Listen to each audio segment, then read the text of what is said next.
Indore police जनसुनवाई में मंगलवार के दिन 59 शिकायतें पहुंची, जिसमें पारिवारिक विवाद, धोखाधड़ी, जमीन संबंधित मामलों के साथ अधिकांश मामले महिला संबंधित अपराध से जुड़े हुए भी पाए गए। शिकायतों के अनुसार संबंधित अधिकारी को शिकायतों के निराकरण के लिए हस्तांतरित किया गया है। सुनवाई की प्रक्रिया में बहुत सारे लोग आए थे समक्ष में, जिन्होंने अपनी बात कही है। इसमें कई बार आपसी पारिवारिक विवाद होते हैं, कई बार एफआईआर के बाद वैधानिक कार्रवाई हो जाती है, पर कई बार व्यक्ति को लगता है कि ये कार्रवाई पर्याप्त नहीं है। कुछ अन्य मामलों के भी लोग आए थे। इन सभी लोगों को बड़े ध्यान से सुना गया और जो हमारी टीमें हैं उनको बताया गया है कि एक निश्चित समय सीमा में न केवल फरियादी को उसकी कार्रवाई को बता के संतुष्ट कर दिया जाए, और अगर कोई वैधानिक कार्रवाई है तो उसको भी एक निश्चित समय सीमा में त्वरित तरीके से करा दिया जाए। Thank you. अगर आप वैसे देखेंगे तो जो पारिवारिक विवाद हैं, खासतौर से संपत्ति संबंधी विषयों को लेके, अगर हम परसेंटेज के हिसाब से देखेंगे तो ये शिकायतें सबसे ज़्यादा हैं। उसके बाद कई बार पति पत्नी के इस तरह के जो पारिवारिक विवाद हैं वो भी काफ़ी संख्या में है। कई बार लोगों के जो पैसों के लेन देन के इश्यूज होते हैं, जैसे एक दोस्त ने दूसरे दोस्त को पैसे दे दिए और अब वो वापस नहीं कर रहा, इस तरह के भी इश्यूज आते हैं। ये इसी क्रम में लगभग जो है नंबर 1, 2, 3 पे इस तरह की शिकायतें ज़्यादा रहती हैं।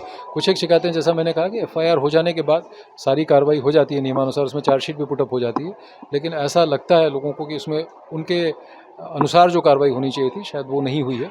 और हो सकता है कि कई बार आदमी का ग्रीवांस ज़्यादा रहता है तो उसको भी एड्रेस किया जाता है, उनको समझाया भी जाता है। और हमारे कई तरह की टीमें जो है ऊपर अधिकारियों के साथ साथ हमारे जो वॉलंटियर्स हैं उनकी भी टीमें हैं।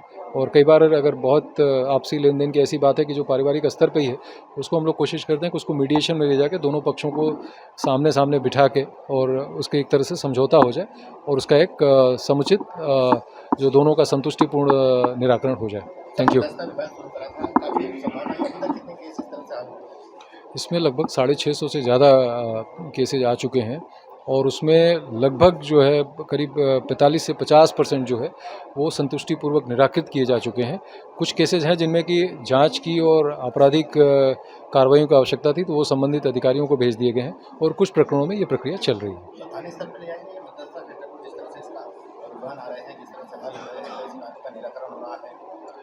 इसमें क्योंकि मतलब जो काउंसलर्स होते हैं ट्रेंड, जो इसमें जो मीडिएटर्स हैं, जो एक्रेडिटेड मीडिएटर्स होते हैं, उनको एक ही जगह पे बैठना ठीक होगा। तो फिलहाल तो ये कार्रवाई मुझे लगता है कि जो सेंट्रलाइज तरीके से सीपी ऑफिस में जो सेंटर है वहाँ से बेहतर तरीके से संचालित हो पाती है, क्योंकि वो एक्साई आके यहाँ पे बैठ पाते हैं।